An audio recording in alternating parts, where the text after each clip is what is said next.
Hello and welcome to episode number 115 of The Pitcher or the Hitter, the podcast by the M-SABR Dynasty League for the M-SABR Dynasty League. I am Cam. I'm Sahil.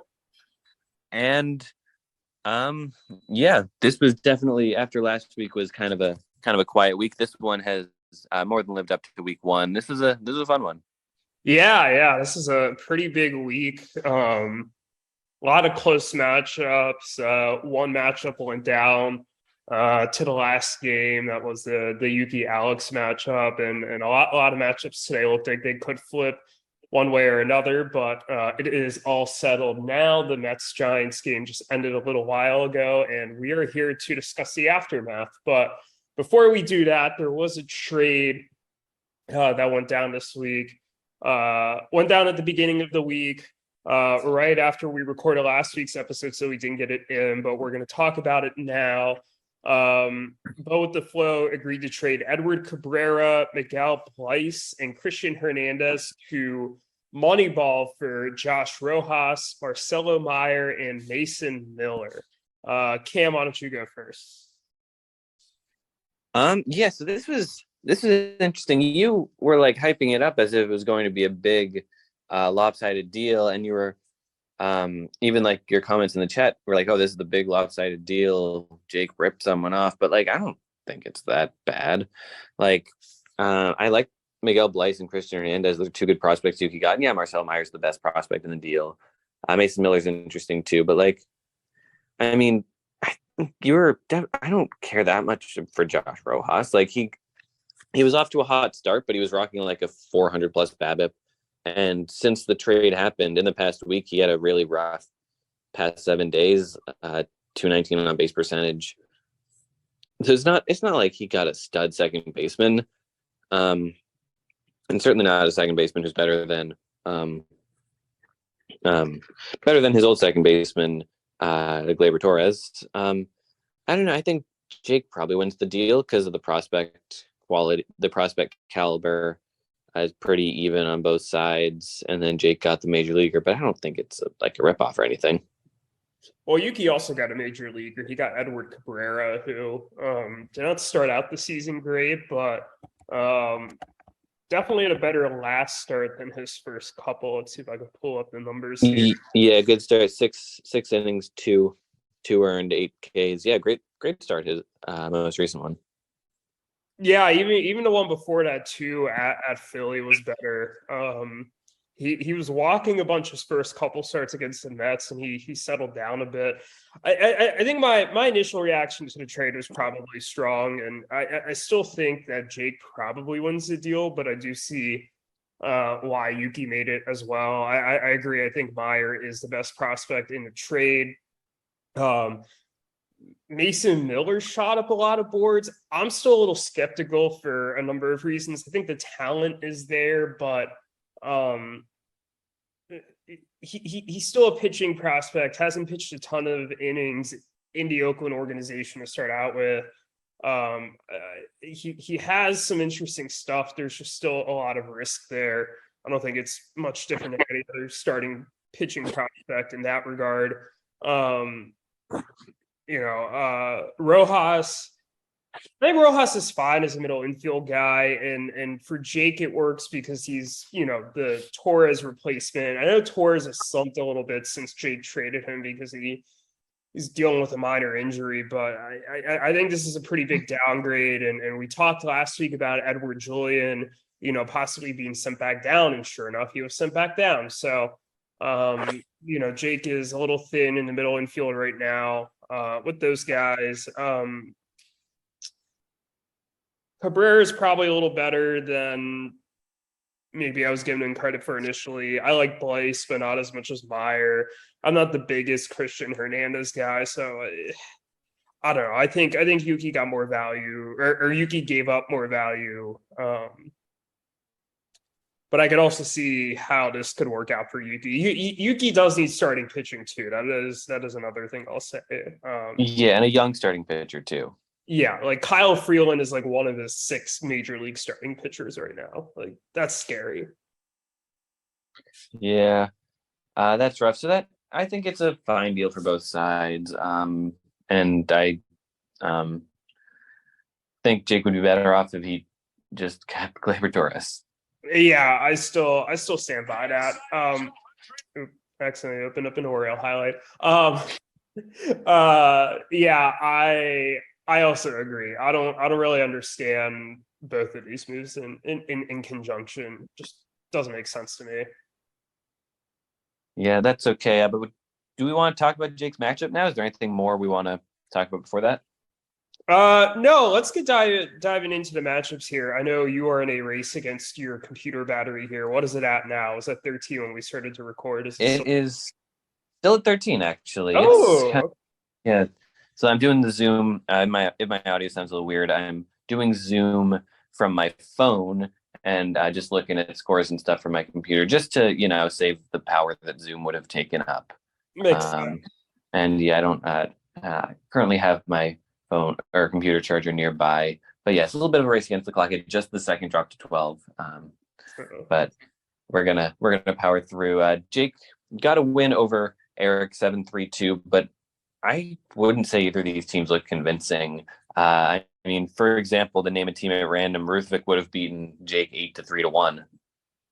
Yeah, neither team played particularly well. This is just like Jake played slightly better than Erik's like pretty awful performance. Like offensively, they weren't too far apart. And that's what's kind of interesting is like when you look at the pitching side of it, Erik outpitched Jake largely. The ERA and the WHIP were significantly better. The saves and one more strikeout from Jake kind of took him out of it, but Jake was just slightly, like ever so slightly across the board on the offensive categories better. I wonder if this is the type of week where in single week roto, Erik would have been ahead of Jake despite losing. Yeah, I think so too. It's one of those weird ones where and Erik, it was a really weird week for Erik to start out. So Erik had Burns, Ohtani, DeGrom, and Hunter Green all start that Monday. And you think, hey, here's 4 quality starts. Erik's going to rack them up, and it's going to be a great week for his rotation. Part of the reason I picked him. And 3 of the 4, so Burns, DeGrom, and Green, leave the game with an injury before getting the 6 innings. And Ohtani's start gets cut short by rain, and I think that pretty much just sums up how the week worked out for Erik. The other questionable decision, weird thing that happened in this matchup to me was Erik's handling of his rotation as a whole. I get that there are some injuries which maybe could have thrown us into question, but Erik had to bench Corbin Burns and Hunter Green today. They both pitched well because he was over the start limit, and instead he chose to give 2 starts to a struggling Lance Lynn. He wasn't pitching particularly well. Graham Ashcraft, who has been pitching well, but like seriously over Burns and Hunter Green, I'm not sure I would definitively make that decision. So I mean, Ashcraft was facing the Pirates. Okay, fair, but like take out the 2 Lance Lynn starts. And the Pirates are playing very well, by the way. But to take out the 2 Lance Lynn starts, if Erik had, instead of starting Lance Lynn in both of those starts, started Corbin Burns today and Hunter Green today, he would have won this matchup because he would have won quality starts. Or I don't know if he would have won. It would have been closer. He would have won quality starts, and he would have won strikeouts. Yes, that would still make it a 6-5-1 win for Jake, and I don't think it would have flipped the pitching rates. Okay, well, in any event, it still would have made it a closer matchup. That is true.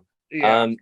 And so it makes me think that there's some questionable managing.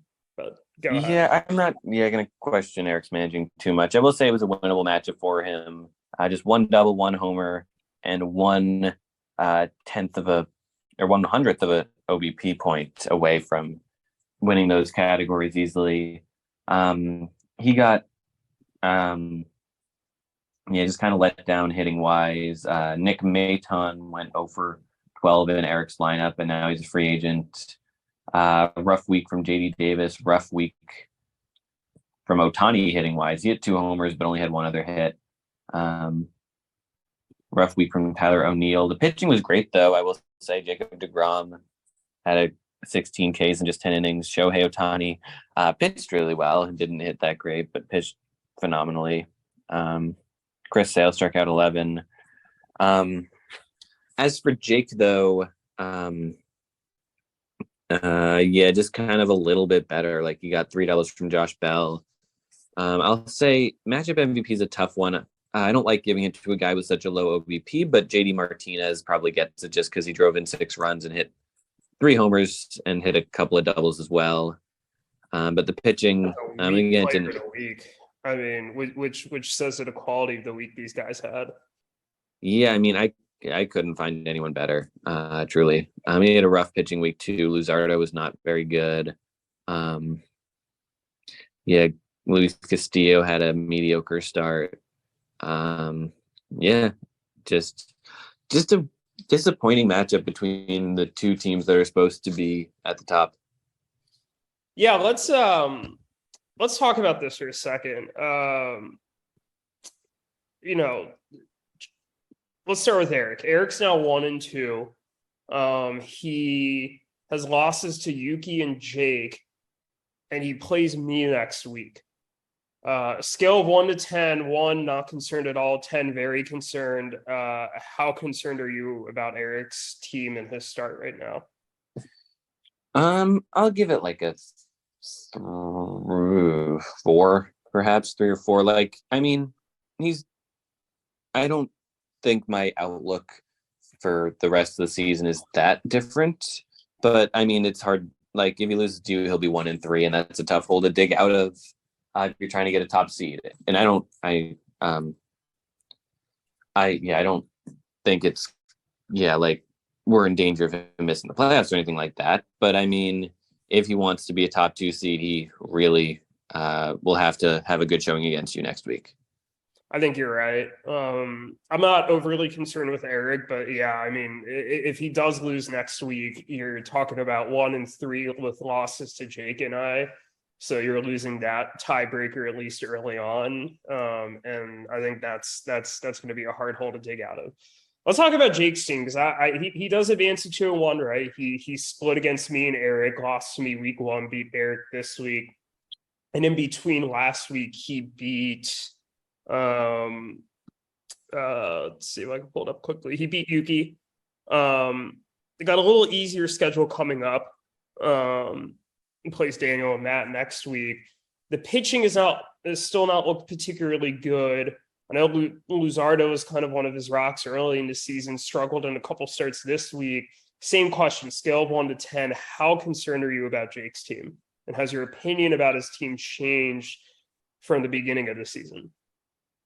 I don't know. Maybe I'd give it a 3. He certainly hasn't been playing as well as I would have thought, but he is 2-1, and that's certainly, there's no issue about him being in a hole or anything like that. He'll almost certainly be 3-1 following next week. And yeah, he had a rough week this week, but he got the win, and that's what matters. And I'm sure his guys will be able to turn it on. Yeah, I'm just still worried about the pitching. I'd probably be a little more concerned. Might be more like a 4 or 5, just because, I mean, you traded away Cabrera, right? We're still talking about the downgrade at second base. The record's great, 2-1, like big win over Erik this week, but I think something really needs to change with this pitching, and fast. Whereas I think Erik's team has maybe just underperformed a little bit more than anything else. But who knows? It's tough. Yeah, the pitching hoarding is just kind of different this year than it was last year. Like, like it's not like it's the top 4 teams have most of the good starting pitchers. It's like the starting that's still kind of the same, but like the same 2 teams have all of the mediocre starting pitchers. Yeah. Like Ruthvik has 17 SP5.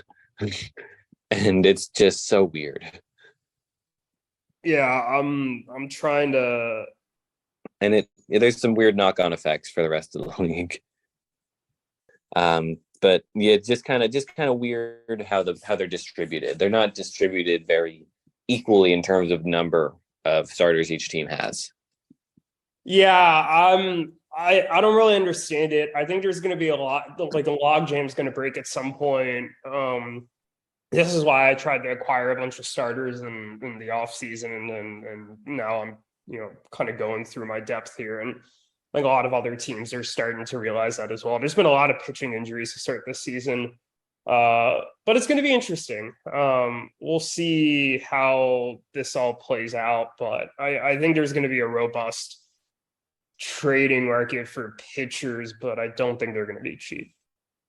Yeah, I think that's how it is every year. But while we're talking about Ruthvik's team, want to talk about his matchup? Yeah, let's do it. Which is conveniently your matchup as well. You beat Ruthvik 8-4. Why don't you talk about it since it is your matchup? Yeah. I guess first and foremost, shout out to Ruthvik. I think his team played really well this week. It really up until Friday, it felt like this was destined to be a tie, and then I pulled away in Ks and I won quality starts. Yeah, I guess first and foremost, I'm now 6-0 across both leagues. So unless something flipped in the other league at the last minute, no, it did not. I'm 6-0 across 2 leagues. I think I'm just killing it. I'm really feeling great about the way my team is playing.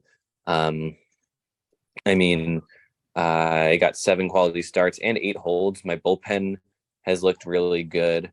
My ERA and WHIP were off to a rough start at the beginning of the week, but I was able to get them down to reasonable numbers. And then I had 50 plus runs and RBIs each.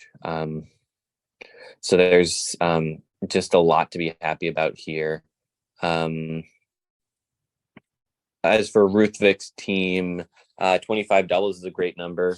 The 45 runs, 40 RBIs, had a really solid on base too. Pitching was good. I will say he benched 2 quality starts early in the week. Although he used his full 12. But if he had played it differently, he could have won quality starts. Could have flipped whip too. Could have maybe flipped whip. Yeah. It's a lot of that's a lot of what ifs though, and it's not like he only ended up using 10 of his 12 starts. He did use the full 12. Yeah, like who knows who he would have like hypothetically benched in that scenario. Like for example, maybe he would have I don't know, benched Logan Webb against the Mets because he thought it was a hard matchup and Logan Webb pitched like 7 shutout, or bench Mitch Keller, and Mitch Keller had a quality start, 6 innings, 2 earned. So who knows? But yeah. No, I'm not gonna call it a blunder or anything like that. Yeah, I think he performed well. I think you kind of pulled away towards the end, but it definitely looked like at the beginning of the week that maybe you two might tie, or he might be able to pull out an arrow win. So good for you for pulling it out. I think both of your teams played really well this week. Both of you deserved a W this week, and both Erik and Jake deserved losses this week. I kind of agree. Yeah, and his matchups are flipped a little bit, but yeah, that's okay. But yeah, Ruthvik's hitting looked as good as I've seen it in a while. Who had a great week is Brian Anderson. Yeah, he had 2 home runs today. 2 home runs. Who's also playing really well is Ronald Acuna, a player that you seem to hate for no good reason. I just thought that I don't know. I think, I don't know. But here's a player that I like is James Outman. Like, I don't know where he came from, but he had 4 home runs this week, and he's like outfielder 3 in the player rater. Like, this guy is legit. I'm fully on board the James Outman hype train. Yeah, same here. Another one of those young players at Ruthvik, Ruthvik, but also the Dodgers kind of just plucked out from obscurity to some degree. Like, I don't think he's a super highly touted prospect, and he's come up and he's hit very well. So done a huge job for them replacing the role that they needed with some of their big bats, Trey Turner, Justin Turner, Gavin Locks either leaving or getting hurt. So He's been great. Yeah, a lot of good individual performances for Ruthvik this week, but I'm sure your team did as well. Who's going to be your matchup MVP? So it's tough. There are two guys I'm torn between. I guess let's give an honorable mention to Yandy Diaz, who homered twice. And let's give an honorable mention to Chris Bryant, who had a good week. Brandon Nimmo was excellent too. Pitching wise, Tyler Malley made a solid start. Tyler Wells, I streamed him to excellent success, got a quality start. But the two names I'm between, and I both really want to give it to them for both sentimental reasons, who they're great. Wilson Contreras, 6 runs, 6 RBIs, 2 homers, 4 doubles, 542 OBP. He also stole a base. And I just love the fact that he's hitting after I traded for him. I really hope that trade works out for me, and it certainly did this week. But I can't not give it to Clayton Kershaw with the week he had. He had 2 quality starts, 15 Ks, 0.69 ERA, 0.54 WHIP, and he won my matchup for me. Like, he truly won my matchup for me, and I'm really happy to have him. Yeah, he really flipped the quality starts. I mean, you wouldn't have won WHIP without him. And if I started nobody instead of him, I would have lost Ks too. Yeah. So there you go. Yeah, I think that's a great pick. How many times has Clayton Kershaw won this award? This is the first time. Really? Yeah. I wouldn't have guessed it. I would have guessed he would have won it like 1 or 2 times beforehand.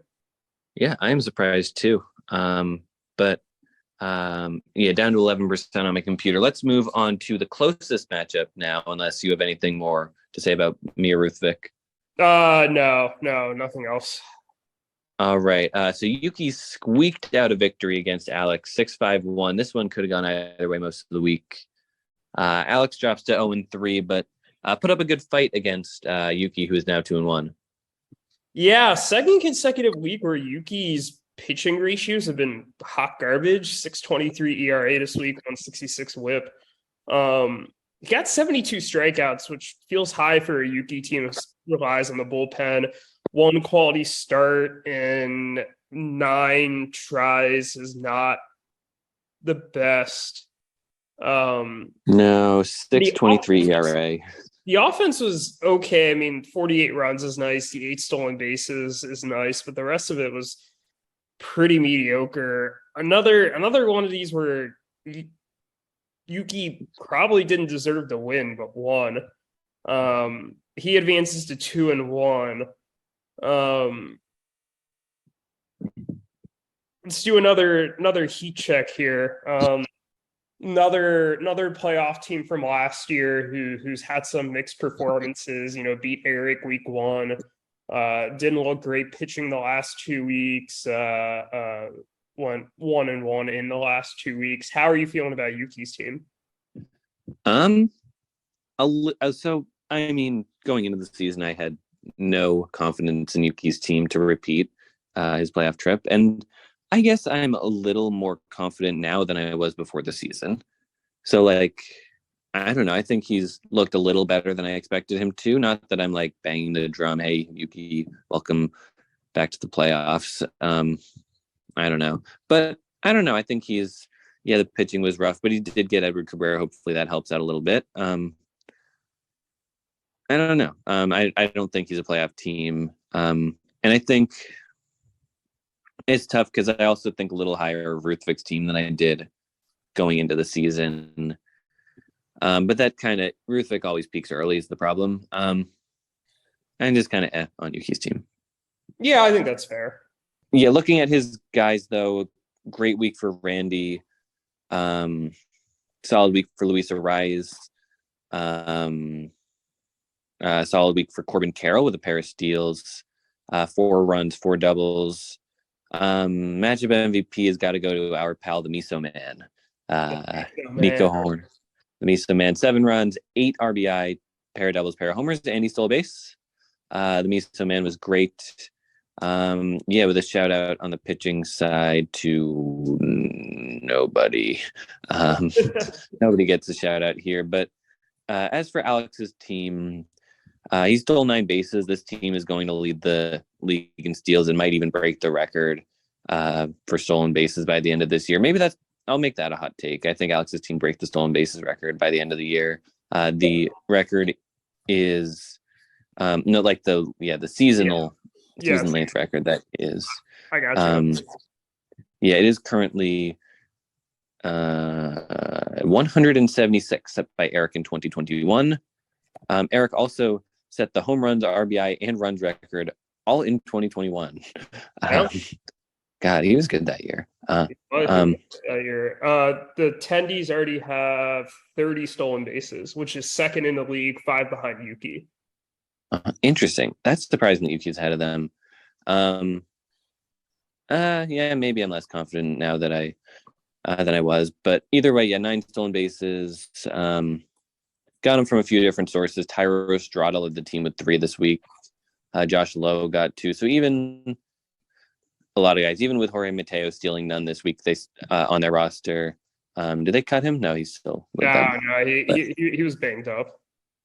Yeah, but yeah, even with 0 from him, they still stole 9. That's pretty good. And they got a good week from Julio, and but yeah, with that out of the way, that's 3 matchups. Which one do you want to talk about next? Let's do Andrew and EBO. This one was a really fun one. You look at the offensive stats and you're like, oh boy, Andrew blew him out. But EBO had a strong pitching week, and Andrew won one more hitting category than EBO won pitching category. So Andrew pulls out a very needed 7-5 win after a really rough start to the schedule where he played you and me in back-to-back weeks.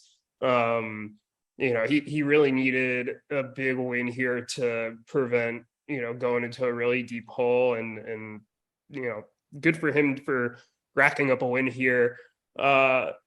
He needed, I'm a little bummed out about this. He started the day with 62 ribbies after having 18 on Saturday.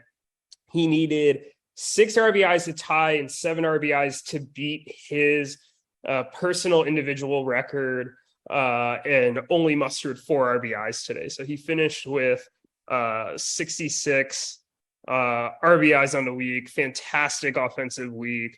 And while the ratios weren't great, 5 saves, 5 holds. So maybe this is starting to become a path for him to win. If he can keep up with the hitting and some good bullpen play, maybe he can rack up some wins this way. But great performance by both teams this week. EBO, 8 quality starts, which is not something I would have expected from EBO after they've traded away good chunks of their rotation over the past couple of years, 93 strikeouts as well. But unfortunately, someone had to lose, and they took the loss.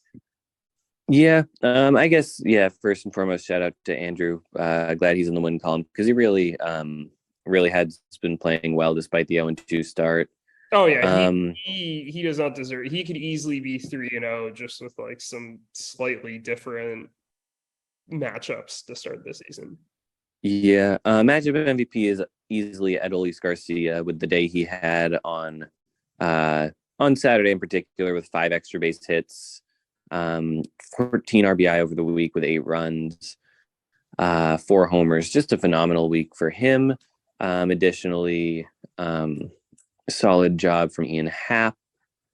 A decent week from Tommy Edman, drove in 5 runs. Pitching wise, it was difficult. Nick Lodolo got blown up, and Michael Fulmer got blown up in the pen. Jordan Romano didn't pitch great. Pablo Lopez didn't pitch great. Whereas on the other hand, EBO had a phenomenal week from Eduardo Rodriguez with 16 Ks.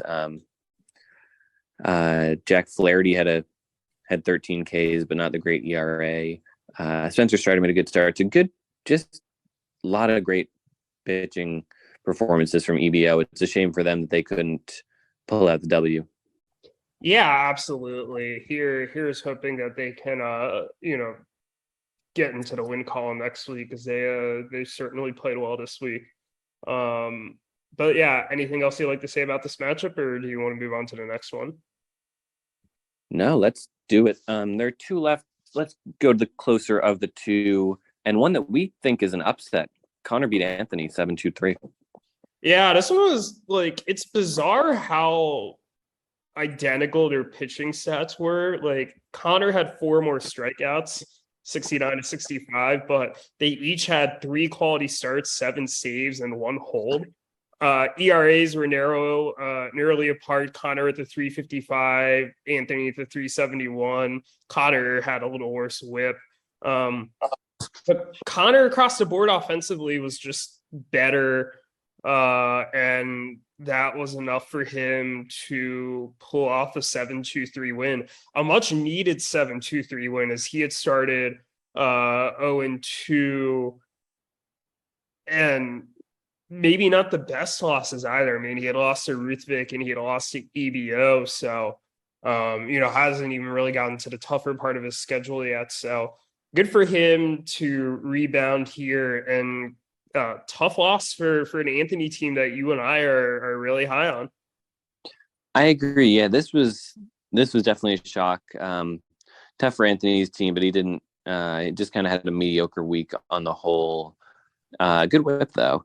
But yeah, Conor's team hit though really well after just really being not good. There's no other way to say it. Just really not good the first 2 weeks, but he scored 57 runs this week, hit 20 doubles.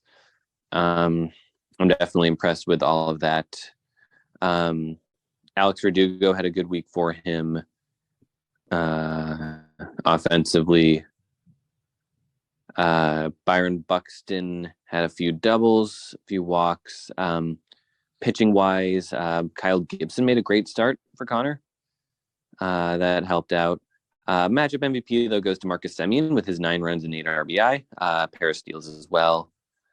Anthony just couldn't hit, though. He had a 294 OBP.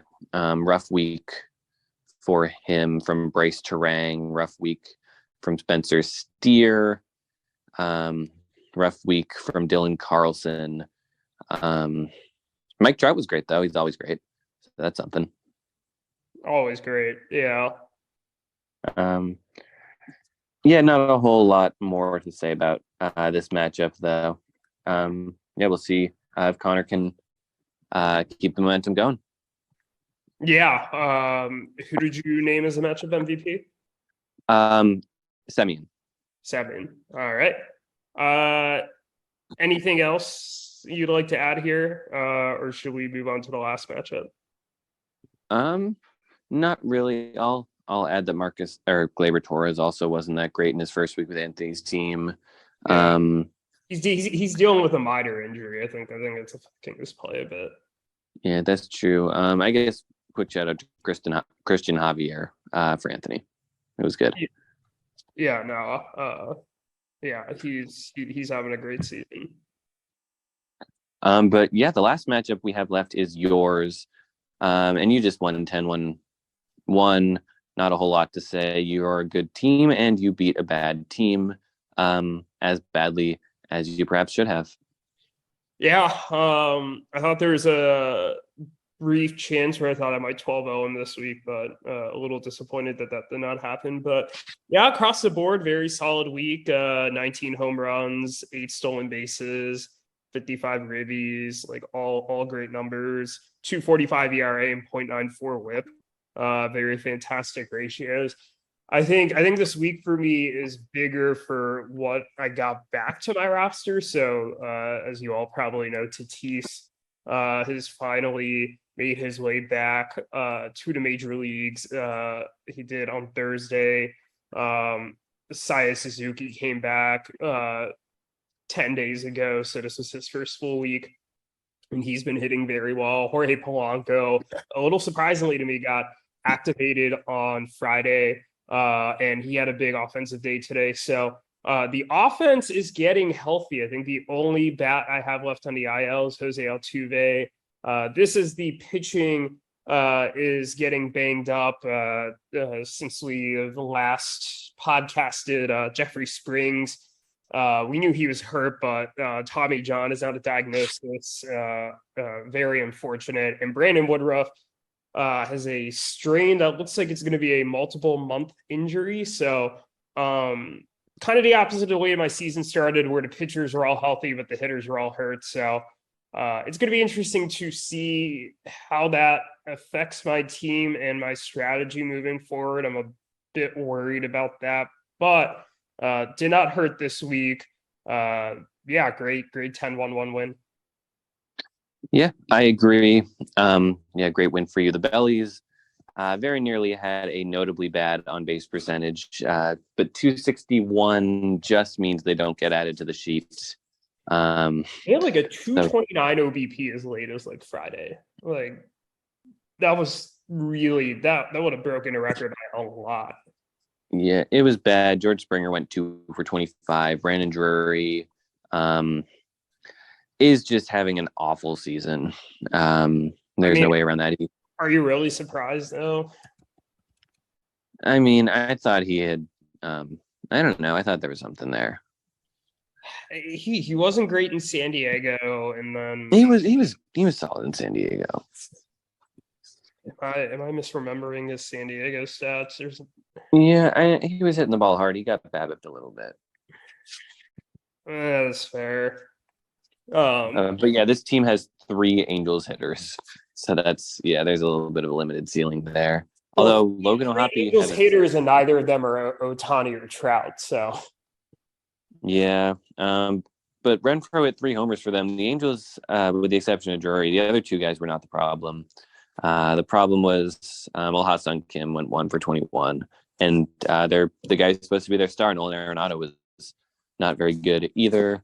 But enough negativity. Matchup MVP goes to Max Muncy. I think that you shouldn't be surprised by that. He hit 5 home runs, and he even stole a base with a 593 OBP. Yeah, remember before the season when we were doing the power rankings, and Muncy was one of the guys you singled out as having some concerns about. I think he now has 11 home runs on the season. Yeah, he's been great, and he's been great for me and Gallardo. But yeah, he's looking phenomenal. I gotta say. I told you he'd be good. Yeah. Only other player I want to shout out is Max Fried. Came off the IL. A little surprisingly on Monday, gave a nice boost to my rotation after all the awful news. 11 2/3 shutout innings this week with a quality start today. So good to have him back. And also shout out Zach Gallen, like 7 shutout innings with, I think it was 11 strikeouts against the Padres this weekend. Against the Padres too. 2 hits, no walks.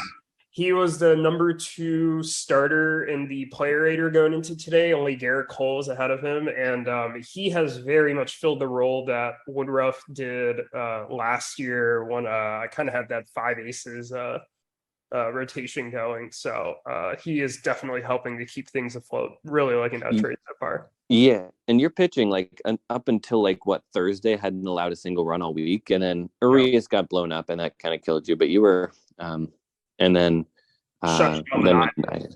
Yeah. Manaea was the first one to get blown up. But yeah, Manaea and Urias. And then Stroman today was pitching well through 5 and then gave up a Max Muncy home run. So can't be too mad about it, but it wasn't Dodgers. But yeah, great pitching week otherwise, though. Yes, I'll say so. So those are the matchups. We got through those very quickly. I'm only at 8% now. So it's draining, but not terribly quickly. So that is week 3. Moving on to week 4. You're playing Erik. Is there any other matchup that could possibly be a matchup of the week? No, it's not particularly close. It's definitely me versus Erik. Lots of storylines here. I mean, my team's been on a roll these first 3 weeks. Erik's been a little up and down, but it is still Erik. He still has an amazing team. I'm a little concerned for this matchup, actually, because I think this would be a good test for my new look rotation, and not new look in a good way, as we just discussed with the injuries. Erik has a lot of quantity, and it's a lot of good quantity. So I am really curious to see how my guys will stack up against his. I've been getting a lot of quality, but not necessarily quantity with the guys hurt, and this might help me decide whether or not I really need to go out there and trade for another starting pitcher. So that'll be interesting to see. And from Erik's perspective, we mentioned this earlier, but dropping to 1-3 with losses to me and Jake is going to be really hard to climb back up from. So would you call this a must win for him? Is it too early in the season to call a matchup a must win? I wouldn't call it a must win, but I will say it's a must remain competitive. I think it's fair. Yeah, I think he needs to play competitive. If he has another week where he plays like this, that's where my concern level starts to grow. Yeah, I think that's fair enough. Yeah, before we go, through 3 weeks, there have been 0 ties, which I find kind of shocking. Last year, there were no ties the first 2 weeks and then 3 ties in week 3. Is this the week that the tie floodgates open, or do you think we go another week with at one of the best Ann Arbor restaurants, no tie? Very clever. I guess we'll have to find out when I make my picks. All right, let's do it. How did we do last week? I am finalizing the tally for that as we speak. We both, yeah, I should have done this beforehand, but that's okay. We both correctly predicted that I would win. Shocker. We both picked Anthony to beat Conor. We were wrong there. We both picked Yuki to beat Alex and Zach. We were correct about that, but narrowly. We both picked Andrew to beat EBO. And that ended up being correct. I picked Erik to win. You picked Jake to win. Jake won, so you were correct there. And then I picked you to win. You didn't have too much faith in yourself. You picked yourself to tie. So I won 4-2 on the week. You won 4-1-1. And if I can do math, on the pressure of doing it live, that makes me 9-8-1. I can never figure out how to change it so that it doesn't show up as a date. It shows up as September 8th, 2001 in our spreadsheet. But anyways, I'm sorry, I am 9-8-1. You are 11-4-3 or November. Wow, look at that. Yeah. Which means you, sir, get to pick first again. All right. As I think the names. I was not prepared for this week, but that's okay. Let's go ahead. Figure this one out. I think I will beat EBO. I think Jake will beat the Drury. I think Ruthvik will beat Alex and Zach. And then it gets tough. I think Andrew versus Anthony is interesting, but I think Andrew's playing a little better. I think I'll give him the edge. I think I don't know what to make of Yuki's team or Conor's team yet, so I might as well give them my tie of the week. And I don't think Erik will let his team fall to 1-3. I think he always seems to pull it out. And especially whenever you least expect him to, I think he always puts together like a 65-run week. And I think that'll happen here. I think he'll play well, but Erik's gonna go supernova randomly. Yeah. Okay. I'll pick Jake to beat the Druries. I think it's an easy one. I'll pick Ruthvik to beat Alex and Zach. I'll pick you to beat EBO. Those are the easy ones. I'll pick Andrew to beat Anthony. I think Andrew's team is playing better. And he's had some bad luck with the scheduling, but I definitely think he should have a better record. I really don't know what to make of Conor's team or Yuki's team either, but I don't want to just cop out and pick a tie. It feels really boring just to pick a tie. Defaulting to the more active team seems to generally be a better idea. And I don't love the pitching. No, it's tough. You know what? Let's do this. Cam, pick a number, 1 or 2. 2. All right, I'm picking Conor. Okay. I didn't know. Well, there you have it. Yeah, there you have it. And I think you're exactly right about Erik. I'm picking Erik as well. I refuse to believe that his team's going to stay down, and it feels like a storybook ending for him this week, where it's just, he's been kind of playing mediocre, and all of a sudden, you're right, just the supernova, he bounces through, and I'm kind of sitting there being like, damn, this was a missed opportunity. I'm also just think he'll be able to out quantity me in the pitching categories, and I think that's going to be my downfall. Yeah, fair enough. So those are the predictions. One last thing before we go.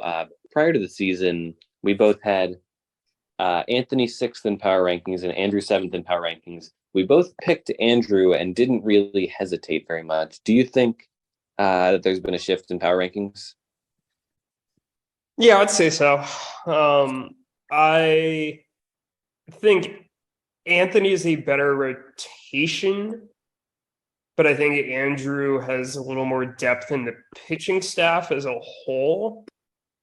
And Anthony's been dealing with a little bit of underperformance from Alek Manoah, and we didn't mention this earlier, but Sandy Alcantara is dealing with an injury right now.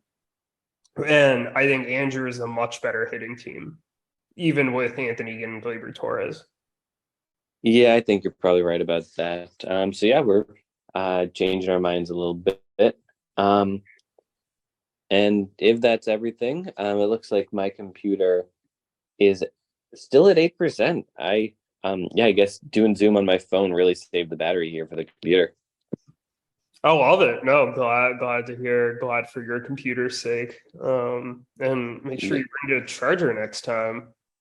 I will. But yeah, now I know that I can really it's 7% now, just as I say that. But every time we mention it, the battery goes down. That's true. It's like the opposite of a watch pot never boils. A watch battery always boils away its battery. I don't know. Interesting. But anyway, that was week 3. Let's see if we finally get a tie this week. I hope we get 6 of them. Yep. No, absolutely. And yeah, till next time you listen to us, we will know the result.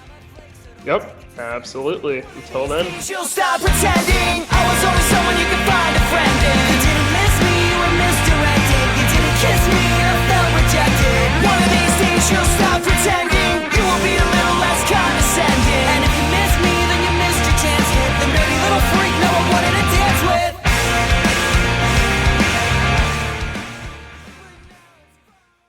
This podcast is good.